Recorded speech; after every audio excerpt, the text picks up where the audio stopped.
Good morning student. Today we are going to attend the economic class. We are going to start the first chapter of part B of microeconomics. Name of the chapter is economics and economy. Topic covered in this video, that is economics, scarcity, choice, economic problem. Why does economic problem arises? Macro, economics, positive and normative economics, economy, simple and complex economy, and type of economy. Student, we are going to start our chapter. So first we are going to do the define of economics. Economics क्या होती है? Before starting the chapter आपको पता होना चाहिए कि resources जितने भी हैं हमारे पास क्या है, स्कार क्या है, कम है. तो इकोनॉमिक्स क्या है? इकोनॉमिक एक ऐसी साइंस है ह्यूमन बिहेवियर की जो कंसर्न करती है एलोकेशन ऑफ स्कार मीन्स मतलब स्कार रिसोर्सेज को इस तरह से यूज़ करना है ताकि इकॉनमी में कि कंज्यूमर को क्या मिल सके, मैक्सिमम सेटिस्फेक्शन मिल सके, प्रोड्यूसर को क्या मिल सके, मैक्सिमम प्रॉफिट, और सोसाइटी को क्या मिल सके, सोशल वेलफेयर. सो इकोनॉमिक्स क्या है? एक साइंस है जो डील करती है ह्यूमन बिहेवियर को इस तरह से ताकि जो रिसोर्सेज हैं, स्कार रिसोर्सेज हैं, उसको हम इस तरह से एलोकेट कर सकें ताकि कंज्यूमर को क्या मिल सके, मैक्सिमम सेटिस्फेक्शन, प्रोड्यूसर को क्या मिल सके, प्रॉफिट, और सोसाइटी को क्या मिल सके, social welfare. So next define we are going to do that is scarcity. Scarcity का मतलब क्या होता है? कमी होना. It is a situation when demand for the resources exceeds its supply. मतलब जब डिमांड और ज़्यादा हो रिसोर्सेज की और सप्लाई क्या हो, कम. डिमांड मतलब जब हम चीज़ों की डिमांड करते हैं ज़्यादा पर वो चीज़ें क्या होती हैं हमारे पास, कम. Next is define of choice. What you mean by choice? Choice का क्यों आती है? क्योंकि इकॉनमी में क्या है, स्कारसिटी है, रिसोर्सेज क्या है, कम है. इस करके हमारे पास हमें क्या आती है, हमें क्या करनी पड़ती है, choice. So it refers to the process of selection from the available limited alternative. हमें सिलेक्शन करनी पड़ती है कि कौन सी चीज़ हम पहले करें और कौन सी चीज़ बाद में करें. So this is a define of choice. So we have done the define of economics, scarcity and choice. Our next define is economic problem. Economic problem क्या होता है? Economic problem is a choice. क्या किसकी problem है? Problem of choice involving the satisfaction of unlimited want out of limited resources having alternative choice. हमारी wants क्या होती है? अनलिमिटेड. उन अनलिमिटेड wants को जब हमने सेटिस्फाई करना है फ्रॉम द लिमिटेड रिसोर्सेज और जिनका क्या alternative uses. So this is called economic problem. Our next question is, what are the reasons for the economic problem? Why the central problem arises. First, that is scarcity of resources. Second, unlimited human want. Third, alternative uses.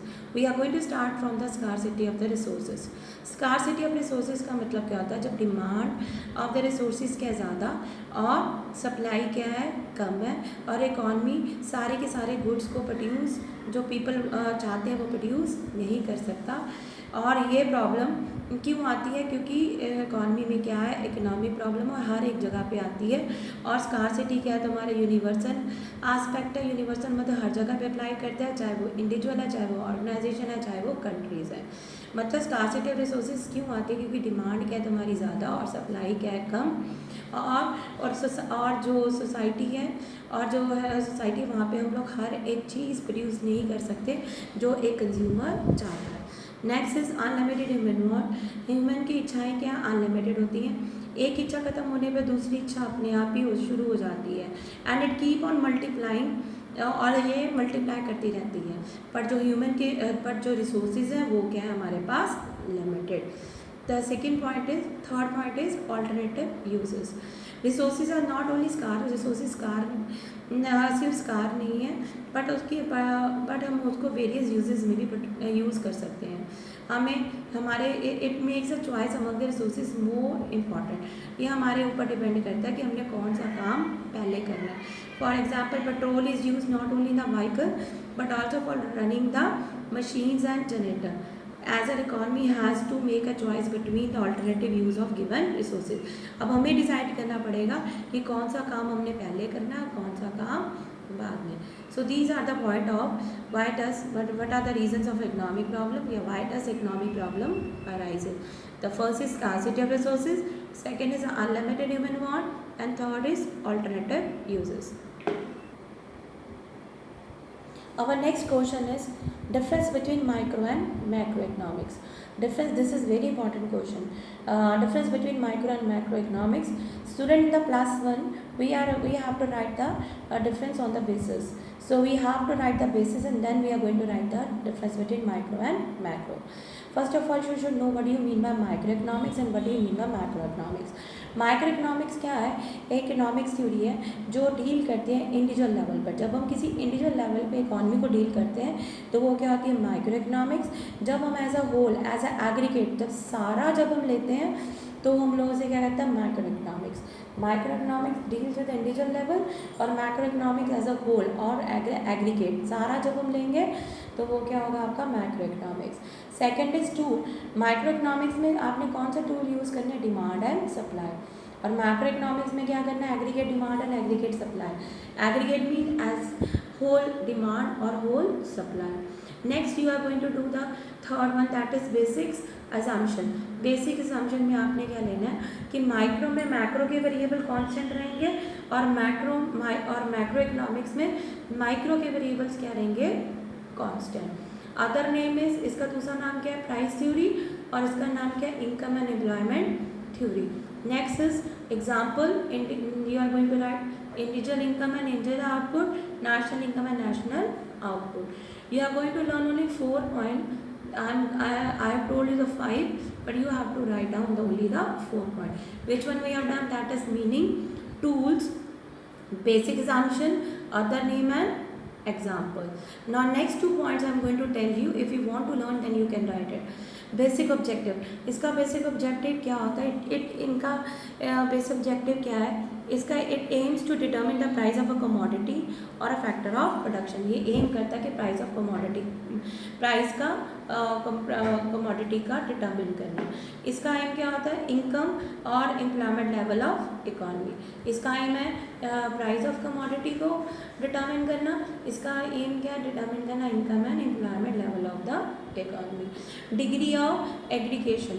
It involve limited degree of aggregation. इसमें क्या है? It involve highest degree of aggregation.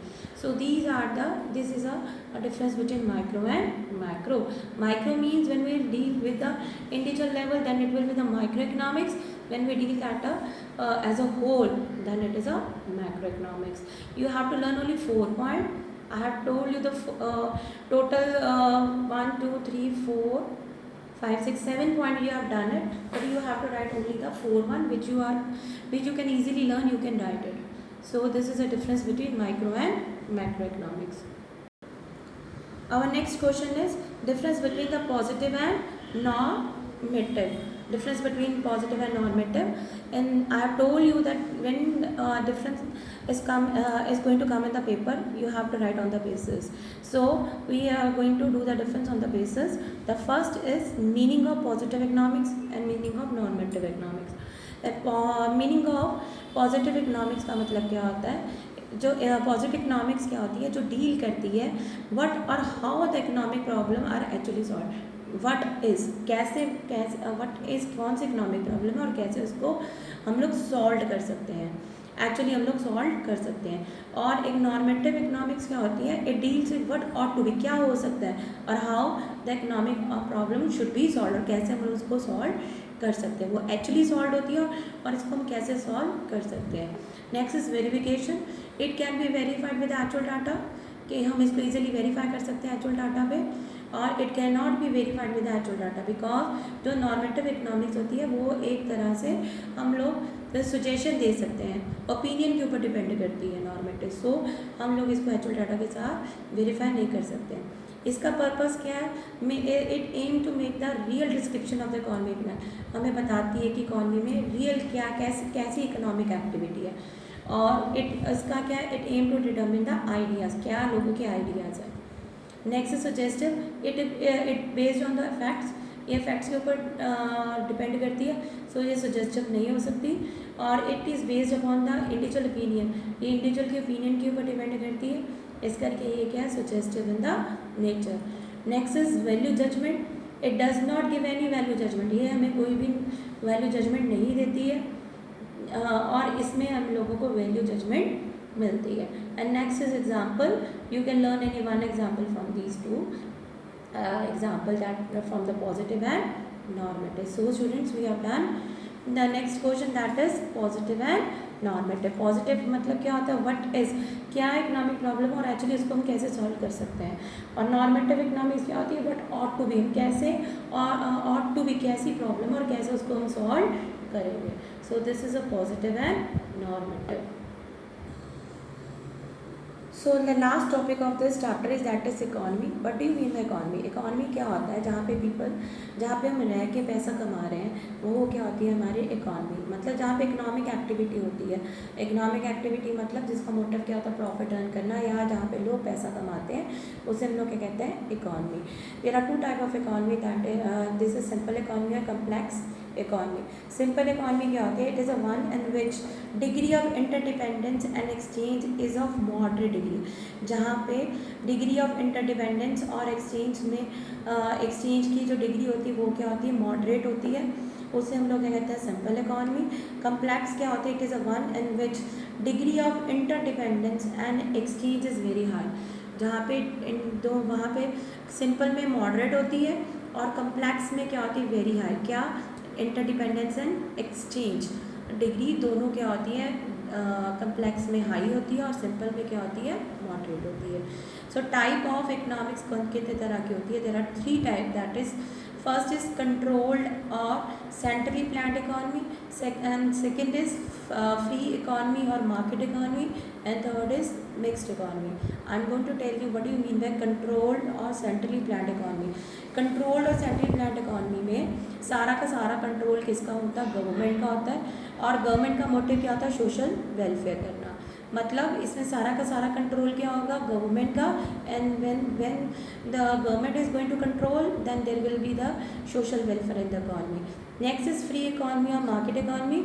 इसमें private का control होगा और इसमें motive क्या होगा इसका, इकोनॉमी का, कि प्रॉफिट अर्न करना.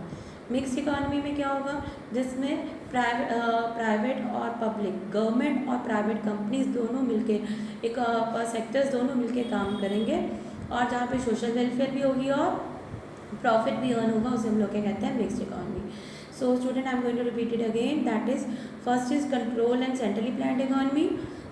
Control and centrally planned economy में कंट्रोल किसका होगा, गवर्नमेंट का, और इसमें मोटिव क्या होगा, प्रॉफिट अर्न करना. नेक्स्ट इज फ्री इकोनॉमी, जिसमें कंट्रोल किसका, प्राइवेट सेक्टर का, और जिसका मोटिव क्या होगा, प्रॉफिट अर्न करना. मिक्स्ड इकोनॉमी, जिसमें पब्लिक एंड प्राइवेट दोनों मिलकर काम करते हैं, जैसे इंडिया में, जहाँ पे सोशल वेलफेयर भी होगा और प्रॉफिट अर्न भी होगा. So students, we have completed this first chapter. I am going to send you the notes of this chapter. So you are going to make the separate new register of the microeconomics, and you are going to write that question in your field notebook.